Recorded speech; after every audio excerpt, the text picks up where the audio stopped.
Somewhere in the retelling, this story picked up a detail that doesn't hold up. You've probably heard some version of it. In 1923, the story goes, the government flooded the Carlsbad Caverns, sealed off a chamber, let the water rise.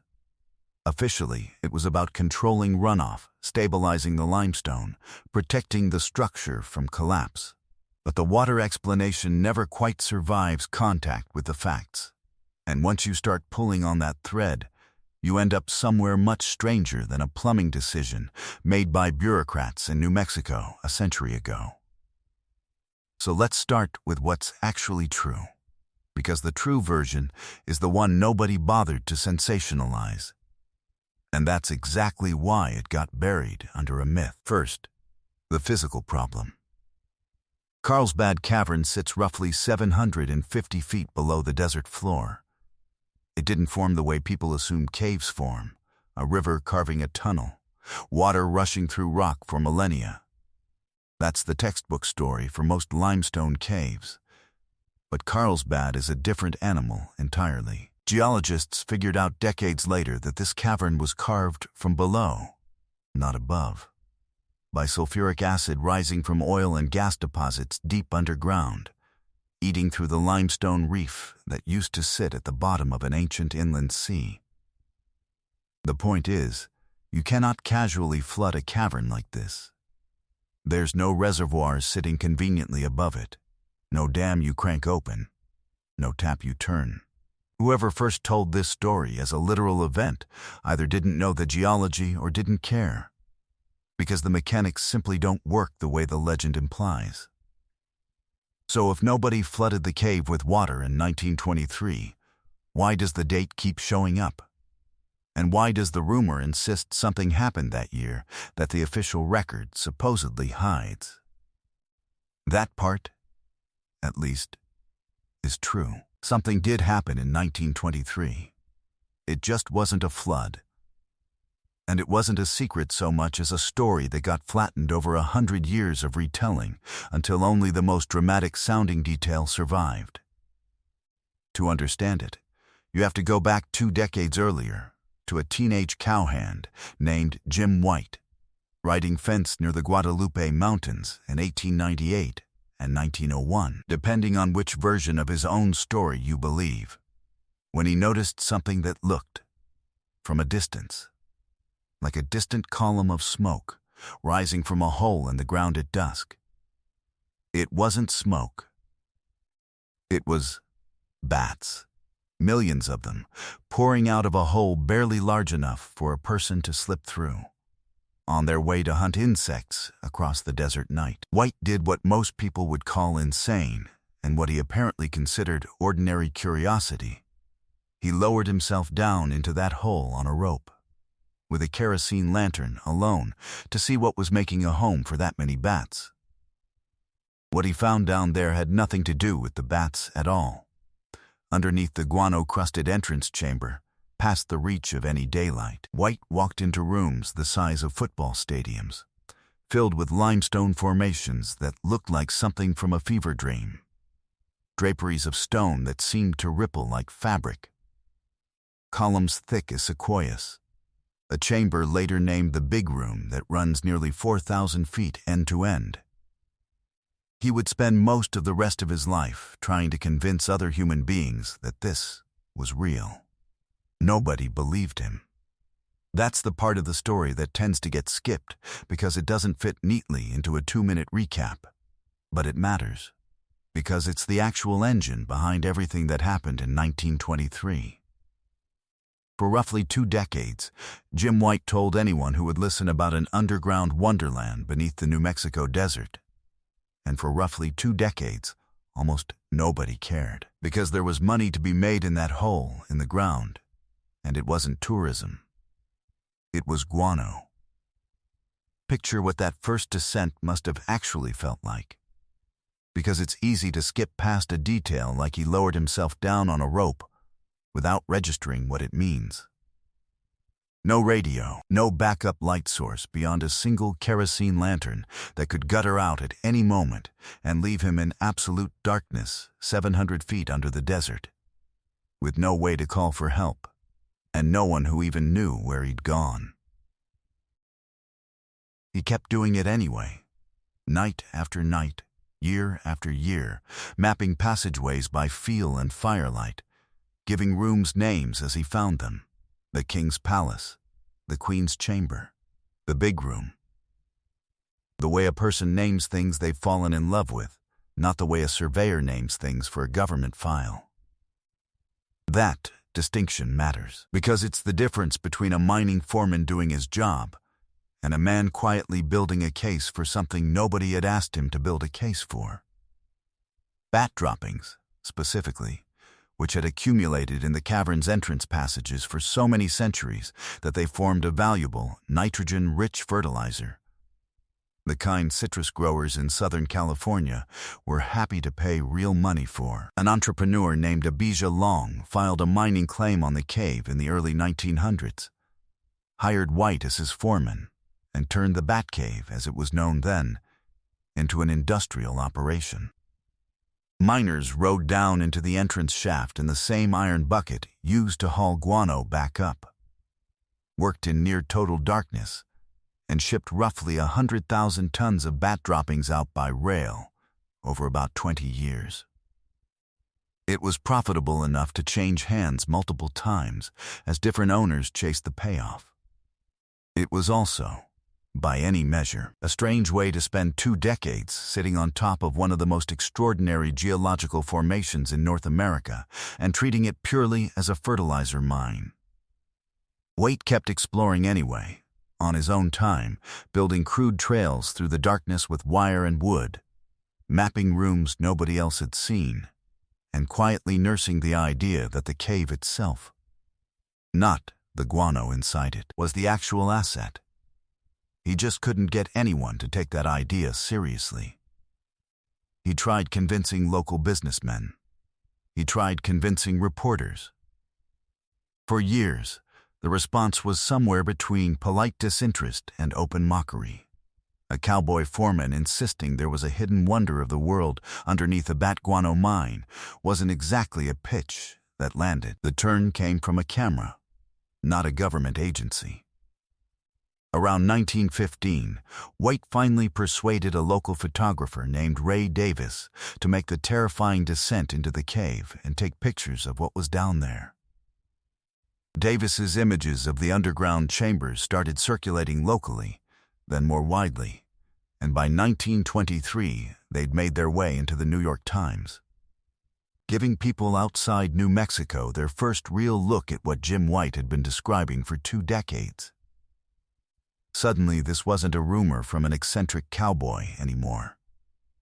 It was documented, photographed, undeniable.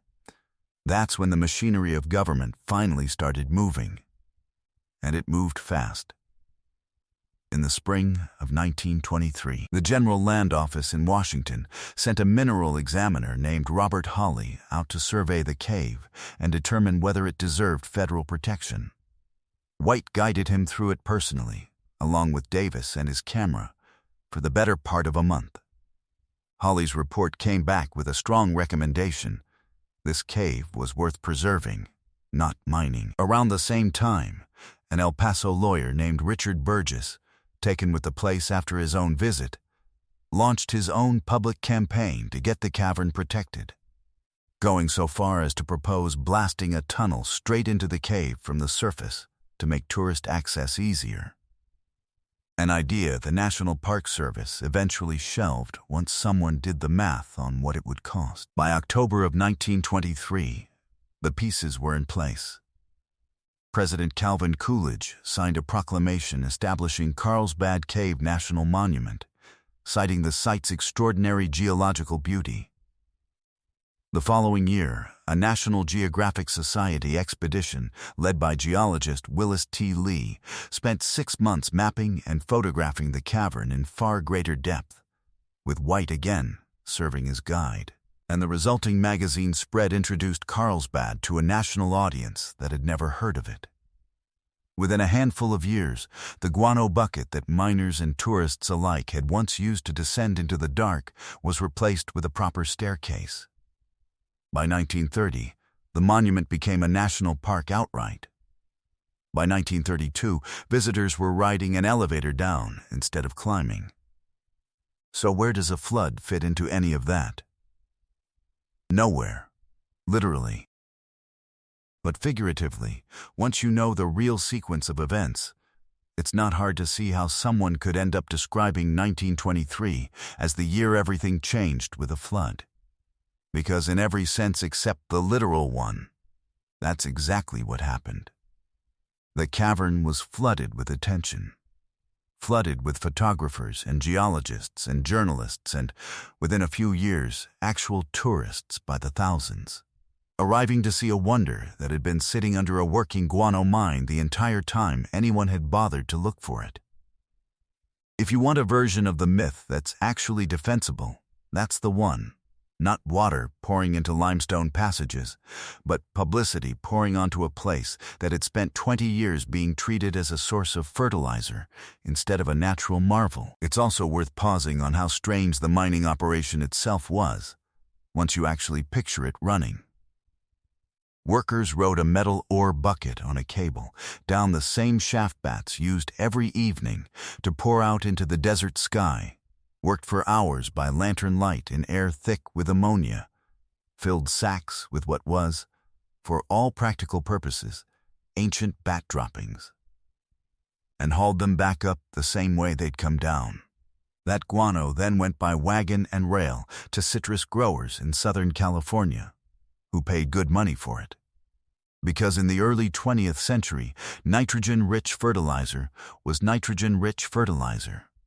And nobody involved in the transaction much cared that the delivery mechanism happened to be one of the largest known cave chambers in North America. It's a strange image to sit with. A natural wonder later declared a World Heritage Site, for years functioning as, essentially, an industrial basement. There's also a more mundane explanation for why flood specifically got attached to 1923 in the popular imagination. And it has to do with a completely unrelated disaster that happened to strike the same town. Carlsbad, New Mexico, sits along the Pecos River, and the area had already suffered a genuinely catastrophic flood decades earlier, back in 1893, when heavy summer rains destroyed the Avalon Dam and washed out bridges and irrigation flumes that the town depended on. That event was well documented, locally infamous, and had nothing whatsoever to do with the cave, which hadn't even been discovered by White yet. But a century of retelling has a way of compressing unrelated facts that share a location and a rough time period into a single, tidier story. Say Carlsbad, and flood enough times in the same sentence. Mix in a real flood from 30 years earlier, and a monument designation from a different year. And eventually you get a rumor that insists the cavern itself was flooded in 1923, when what actually happened was a flood of an entirely different kind, in an entirely different place, decades apart. None of that fully explains the timing, though, and this is where the story gets genuinely interesting, because there's a piece of context that rarely makes it into the tourist brochure version of events. The guano mining operation at Carlsbad wasn't just winding down naturally in the early 1920s. It was being made obsolete by something happening on the other side of the world, in German chemistry labs, a decade earlier. During the First World War, German scientists Fritz Haber and Karl Bosch perfected an industrial process for synthesizing ammonia directly from nitrogen in the air. Originally developed to keep Germany supplied with nitrates for explosives, once its access to South American guano and nitrate deposits was cut off by naval blockade. After the war, that same chemistry didn't disappear. It got repurposed for fertilizer production on a massive industrial scale, and within a few years it began undercutting the entire global market for natural nitrogen sources: Peruvian guano, Chilean nitrate, and, on a much smaller scale, the bat droppings quietly being hauled out of a New Mexico cave by the ton. Synthetic fertilizer didn't require a guano bucket descending 700 feet into darkness. It came out of a factory. That's the detail the water myth accidentally papers over, The guano economy that had defined the cave for 2 decades was already being hollowed out by industrial chemistry when Jim White finally found people willing to look at Ray Davis's photographs. The mining claim wasn't being abandoned because someone had a change of heart about conservation. It was becoming a worse and worse investment year over year, for reasons that had nothing to do with bats, tourists, or geologists, and everything to do with a laboratory process invented for wartime explosives. When the General Land Office and Robert Hawley and Richard Burgess and eventually the White House all lined up behind protecting the cavern in 1923, they weren't just responding to some pretty photographs. They were making a decision at almost exactly the moment the alternative use for that land was quietly becoming worthless anyway. Historians who've studied the guano trade tend to describe this as one of those historical coincidences that's a little too convenient to be entirely coincidental, not a conspiracy. Nobody needed to hide anything, just an old industry dying at precisely the moment a new one, tourism, was ready to take its place, with the same landscape serving as the asset either way.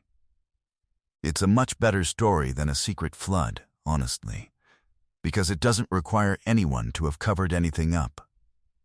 Nobody needed to hide bureaucratic paperwork about water tables, because there was no water table decision to hide. What actually happened was that a stubborn cowboy spent 20 years failing to convince anyone that a hole full of bat droppings contained one of the natural wonders of the continent, and he turned out to be right at almost exactly the moment the droppings themselves stopped being worth digging out. The cave didn't get flooded. It got noticed. At the exact economic moment noticing it finally made sense.